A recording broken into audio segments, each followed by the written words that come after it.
Hello everyone, welcome to Japan with Hinen. So last night I went to a cooking course with a friend of mine who's also a teacher, and we went to a place called Eat Osaka and did the home cooking course, which cost 6,500, um, which might seem on the pricey side a bit, but I can think of 1,000 worse uses of 6,500 in Namba alone. So I would wholeheartedly recommend, if you're in Osaka, either visiting or living, to check it out. The purpose of this video is just to put into practice what I learned last night while it's all still kind of fresh in my head, and to see how it goes and to let you guys see that unfold. So without further ado, let's do this. And this is when you guys behind the screen say, "Ganbatte kudasai." So you don't just chuck the rice in, put the water in, and then start the rice cooker. You have to go through a little process to get all the goodness out of it. So you put in 1 cup of rice, which is enough for one person. Fill it up. Yeah. And then you basically polish it. So you'll see, you just kind of grind it between your fingers gently. The water is starting to go a bit milky. And this is all the starch they put in the rice. So you empty that. And now you do the same thing again, and you do this about 4 to 5 times. So as you can probably see, it's getting less and less starchy. So I put in 1 cup, so I'm gonna fill this up till it's on 1. You just stick it in and close it. Between 20 minutes to like a couple of hours, 3-4 hours, is the optimum time to leave it. And then you start the rice cooker, and then that gives you a good bowl of fluffy white rice. All the ingredients laid out to make sure I don't completely mess it up. Most of the things on this table that aren't food or the rice cooker are from the 100 yen store. My favorite one are these measuring spoons, which measure between 1/3 of a teaspoon all the way up to 1 tablespoon, half a tablespoon. Yeah, all that was 100 yen, which is about 60p. The setup is a bit funny.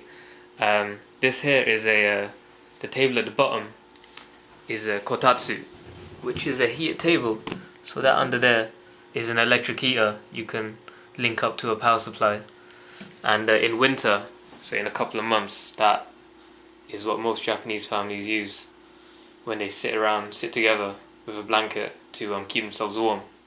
So the first dish we made, well, the first side dish we made was pickled carrot, which was probably the easiest of the lot. And yeah, so we used a Sakai knife. So the best knives in the world, or at least some of the best knives in the world, come from Japan. But within Japan, some of the best knives, or the best knives, come from Sakai, which is a region in southern Osaka. Last night, during our lesson, we got to use these Sakai knives, which cost anything from 10,000 yen onwards. And you can notice the difference.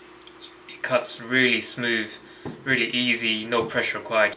So this knife might not work the same way because it costs 100 yen. All we're trying to do here is get into like really thin slices.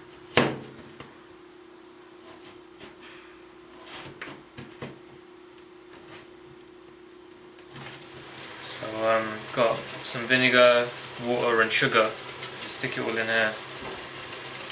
and mix it about. And then just gonna let that sit. I'm gonna start the rice cooker as well. So that should be ready by the time it all finishes. The second dish is called goma ae, which is spinach and crushed sesame seeds. Yeah, just for 30 seconds.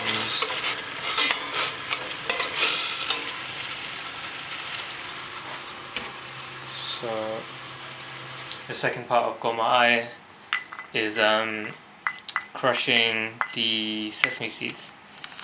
So it's pretty much just grinding them.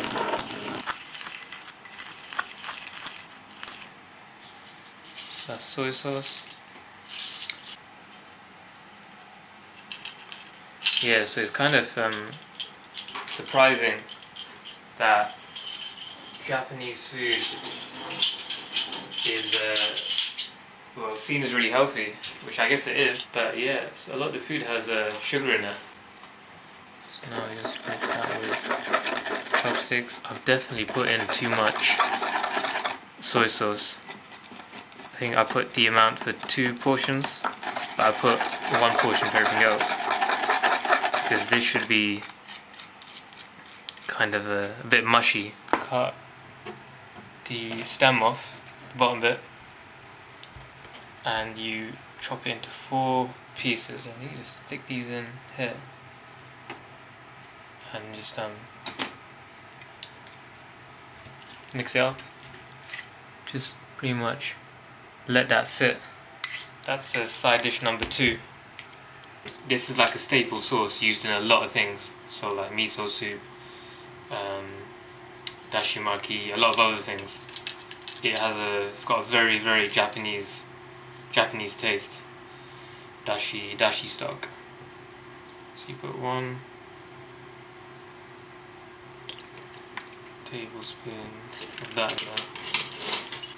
Let's just mix it all together.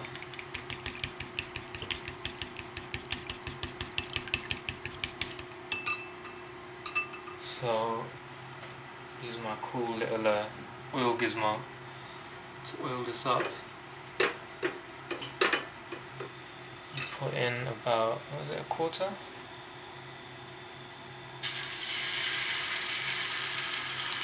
Have to fill the pan, yeah.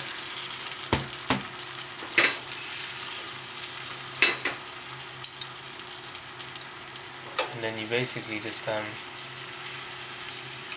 scramble it up. And now move that to the far side of the pan.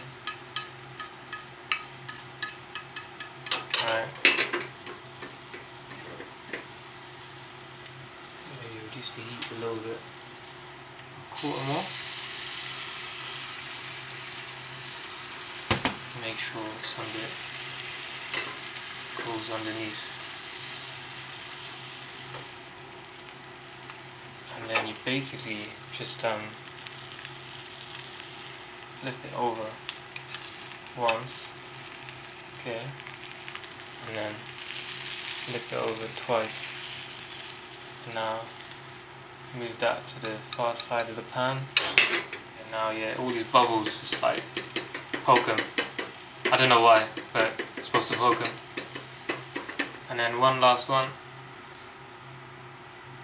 Right, and flip. Right. This definitely looks more like an omelette. Yeah. Maybe slightly too quickly cooked dashimaki. So this stuff here is wakame, which is like Japanese seaweed.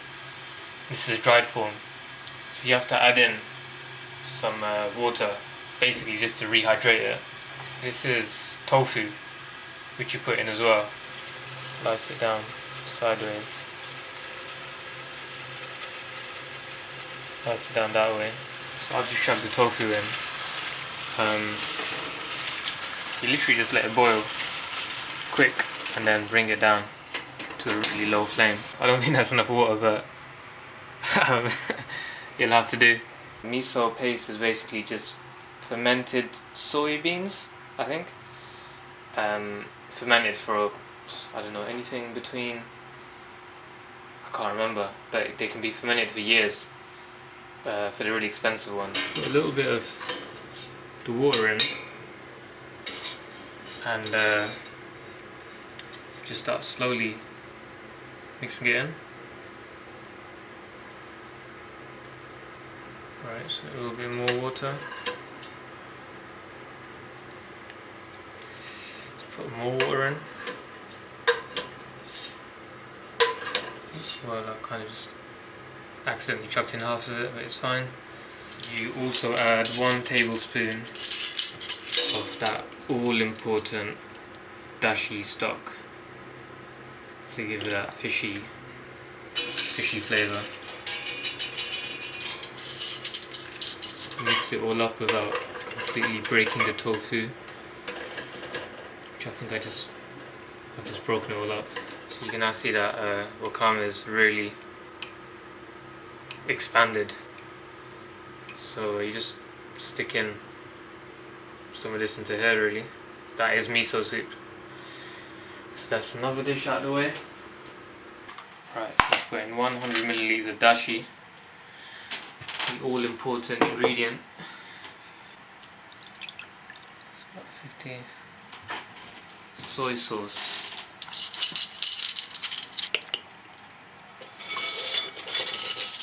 Sugar.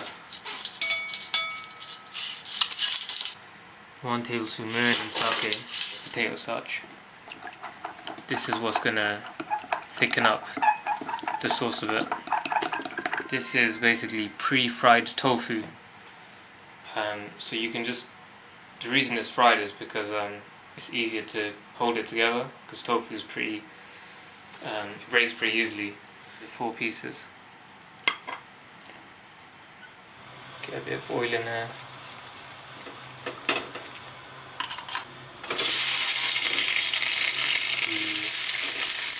Tofu, cooked through each side. Yeah, it's nice and brown. I'm going to flip it over. Now watch me flip. Watch me make. Alright, I haven't done this very well. I think it's supposed to make in cubes, so it's they actually stand on their side.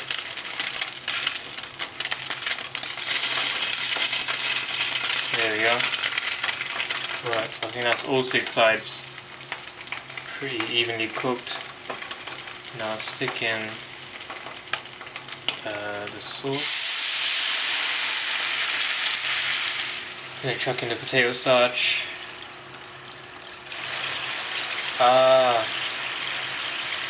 The sauce portions are for 2. Everything else is for 1. Yeah, there shouldn't be this much liquid, and it won't thicken up as much as it should, I guess.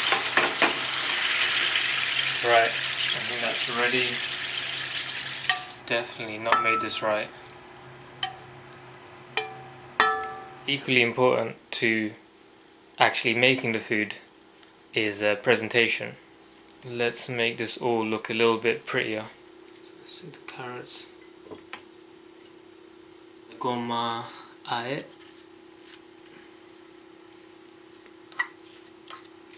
2, and then 3. Yeah. Rice cooker, nicely done. So stick all this rice. There's the ankake tofu. Made with too much sauce, and the rest is okay. Miso soup, yeah, one of the only ones that went pretty much how it was supposed to go.